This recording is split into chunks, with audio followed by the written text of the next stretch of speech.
untuk mengendalikan berbagai lembaga secara kepentingan politik. Cara-caranya juga salah dan Sudah, Mas sesat. Ferry, Belum, Pak. saya supaya Belum. jangan terlalu jauh nih, Mas Ferry. Mohon maaf nih, Enggak. itu yang Saya belum selesai, tadi Pak. saya jelaskan itu Saya suatu belum. jabatan loh, bukan Sebentar, Pak lembaga, Hasan, sebentar. bukan institusi. DPR sepakat merevisi peraturan DPR RI nomor 1 tahun 2020 tentang tata tertib DPR.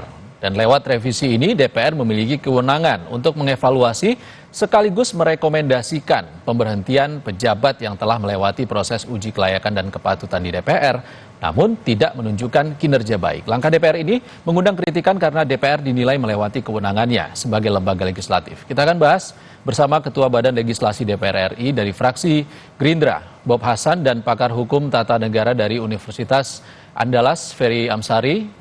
Selamat sore Bapak-Bapak. Sore.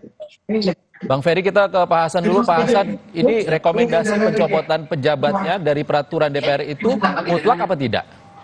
Ya, terima kasih. Ini sebenarnya bukan terkait soal rekomendasinya. Tadi sudah ada pembahasan sebelumnya. Tugas sebagai DPR sepertinya adalah untuk melakukan pengawasan. Ya. Tidak terlepas juga pengawasan ini pun juga sebagai check and balancing dan controlling yang bukan hanya sekedar di mana kan revisi ini kan terkait dengan pasal 226 sampai 228 dan itu di bab 12 itu tentang kewenangannya di dalam peraturan tata tertib ya, tentang tata tertib itu mengajukan dan memberikan persetujuan atau memberikan pertimbangan konsultasi berdasarkan mufakat, itu dasarnya babnya. Jadi sudah diisyaratkan dari 226 sampai 228, kemudian diselipkan 228A bahwa segala kedudukan atau jabatan yang melalui proses fit and proper test atau uji kelayakan dan sebagainya, itu langkah-langkahnya terhadap calon baik sebelum dilakukan paripurna maupun sampai setelah diparipurnakan di 228A itulah yang menerapkan bagaimana sehingga DPR dapat mengevaluasi karena calon tersebut telah ya melalui tahapan paripurna tadi itu sebenarnya. Jadi, nah apa sih sebenarnya yang menjadi saya sebut rekomendasi tadi evaluasi? Hasan, sorry, kalau 228A itu kan kalau kita balik lagi nih, tatip kan terkait dengan internal DPR seharusnya. Kenapa menjangkau keluar? Ini kan internal DPR ini tadi yang saya sebutkan tadi ada proses yang disebut bahwa di bab 12 itu yang pada intinya bahwa DPR telah ada tahapan-tahapan pada jabatan tertentu, yaitu di pasal 226 itu, ya. Jadi tahapan-tahapan itu adalah tahapan-tahapan untuk melakukan satu fit and proper test. Ada kewenangan DPR di situ, mendapatkan haknya di situ untuk suatu jabatan, begitu ya. Sehingga timbulan nih 228A. Jadi kita harus bahas itu jangan ujuk-ujuk bahwa ini tahu-tahu rekomendasi untuk pencopotan, tidak ke situ langsung larinya ya. Sehingga dampaknya itu tetap di internal DPR sebagaimana di peraturan tata tertib tadi ya. Bahwa nanti efeknya itu keluar pada suatu jabatan yang menjadi kutipan tadi itu, maka itu efeknya itu kembali kepada kewenangan dari jabatan tadi itu. Baik. Siapa yang tertinggi, yang kewenangan melantiknya, yang berkuasa. Nah, kita evaluasinya juga berkala.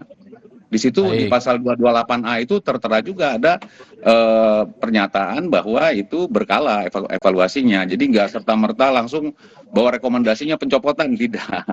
Jadi sebagaimana meningkatkan pengawasan. Kita kan juga tugas kita juga pengawasan dan itu juga berangkat dari masing-masing komisi di DPR. Gitu. Pak Hasan, kita ke Bang Ferry dulu. Bang Ferry, kan sudah ada undang-undang masing-masing sebenarnya. Ya. Jadi apa yang dijelaskan oleh Pak Hasan, saya agak khawatir dengan teman-teman di DPR tidak paham betul konstruksi hukum tata negara kita yang ada di pasar. Sifat dan fungsi DPR itu memang ada 3 yang harus disesuaikan dengan tugas dan kewenangannya. Apa yang disebut Pak Hasan soal pengawasan itu bukanlah evaluasi. Dia mengawasi penyelenggaraan undang-undang, terutama di eksekutif. Tidak mungkin lembaga-lembaga independen dan kekuasaan kehakiman dievaluasi oleh lembaga politik seperti DPR. Coba Pak Hasan baca pasal 24 Undang-Undang Dasar, disebutkan bahwa kekuasaan kehakiman adalah kekuasaan yang merdeka. Merdeka dari siapa? Dari semua cabang kekuasaan negara lainnya, juga dari publik.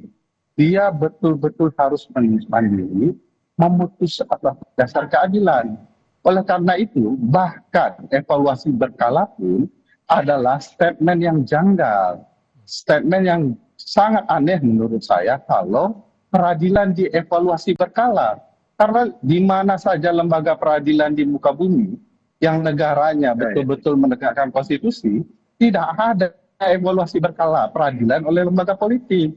Jadi memang agak janggal. Dan konsep kita itu pasca 2000 perbaikan konstitusi memang meletakkan fungsi-fungsi lembaga independen yang hampir mendekati dengan lembaga kekuasaan peradilan. Misalnya KPI, KPK, kalau kita baca UNCAC ya, United Nations Convention Against Corruption, itu jelas bahwa ini lembaga yang harus dijauhkan dari kepentingan politik dan kepentingan lainnya.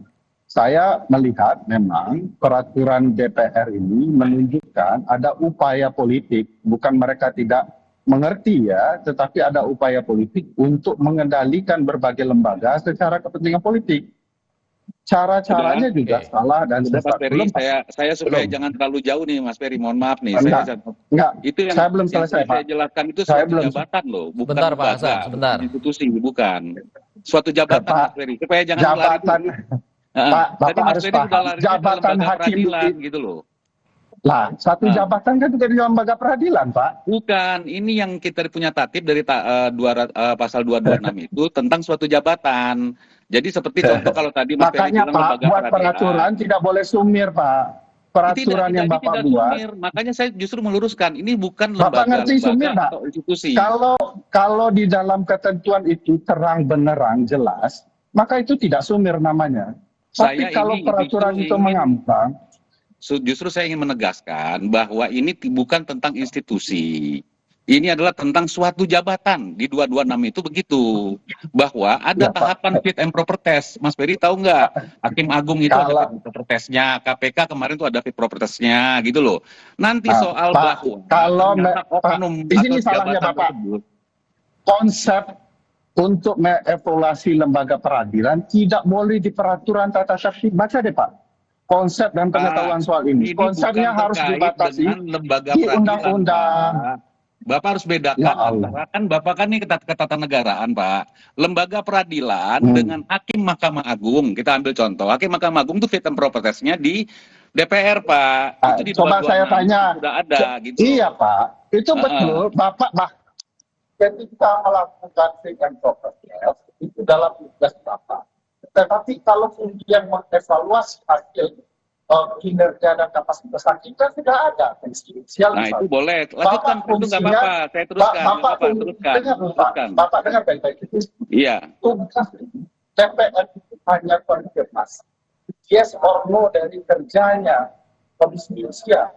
Nah sekarang Bapak memperkuat diri Bapak dengan sendirinya memperlemah Komisi Yudisial.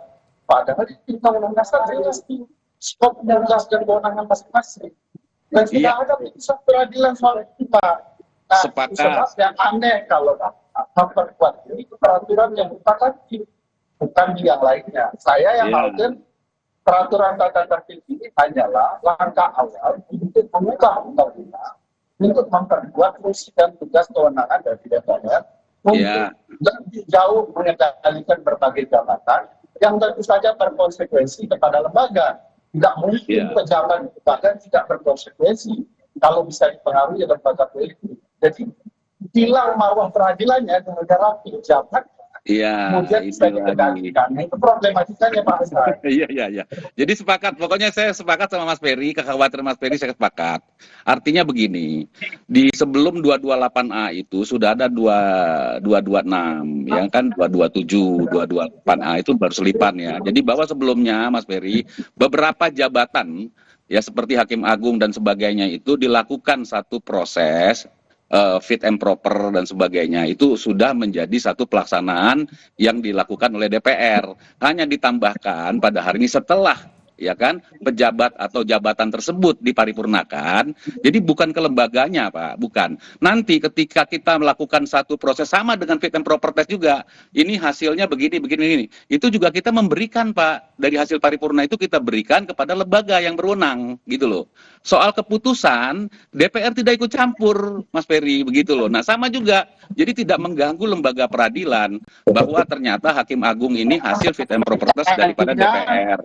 Nah, kemudian dilakukan Kalau satu saya proses evaluasi. bertanya di ketentuan pasal mana di peraturan DPD, Pak, Bagaimana? kalau boleh saya bertanya, apa yang baru Pak Hasan jelaskan bahwa tidak ada pasal, kalau saya boleh bertanya, barusan yang apa Pak?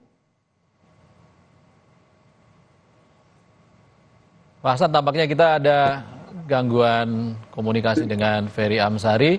Kita harus tutup dulu dialog ini karena kita akan break saat lagi. Terima kasih Ferry Amsari, pakar hukum tata negara Universitas Andalas, dan juga Bob Hasan, Ketua Badan Legislasi DPR RI, sudah berbagi pandangan bersama kami di Kompas Petang.